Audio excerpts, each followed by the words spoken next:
guys, it's all about Gappy here. So may gala na naman tayo para kumuha ng Platinum Yamabuki Red Eye Ribbon Jeans guys kay Sir Alexander. So ayan, umuulan nga, nagdadrive ako papunta sa kanila.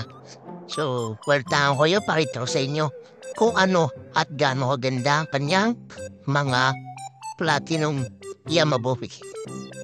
So yan na nga, nandito na ako kay Sir Alex. So ito, tinitignan ko kanyang mga fish. At sobrang gaganda ng mga isda to. Lalong-lalo itong nakita kong to, PKBM na may ribbon jeans. Na white ay yun ha guys. Ang ganda. Sobra. So ang dami niyang mga isda dito. Ito yung nakuha ko guys. So kung nakikita niyan, ang ganda niya. Yan yung mga male niya. Tapos ito naman, ito yung mga female niya. Kaya nakaiwalay sila kasi mga buntis na ipa dyan. So ito pa ibang mga balloon molly. Yan, mga project ni Sir. Na mga giant. Na puting-puti. So hindi ko mahalo masyado dyan. Ito pa cracker na swordtail. Yan, collie yan, collie. So kung gusto niyo na mahalo niya isda, PM lang kayo kay Sir Alex Bautista para makapili kayo na isda niya and tingin kayo kung ano bang pwedeng mabili. So, pauwi na ako dito. Ito na yung mga nabili kong isda. Yan, ang gaganda yan. So, ito ko lang sa inyo iba sa picture. Okay, let's go.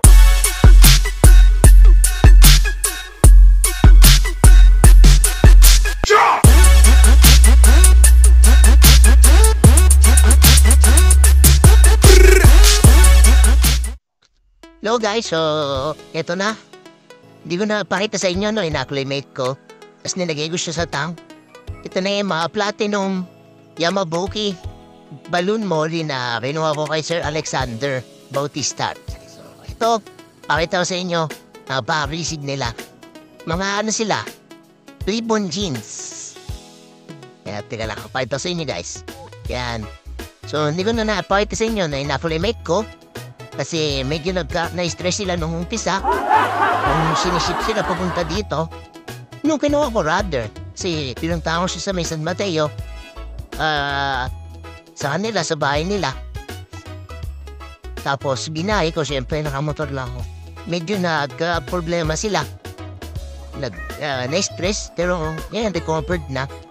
So buntis yan, ito yung babae.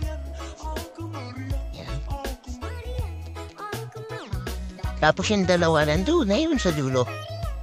So, nandiyan sila sa tangkay na yan na nakacycle na. Tapos, nihintayin na lang mag-drop yan.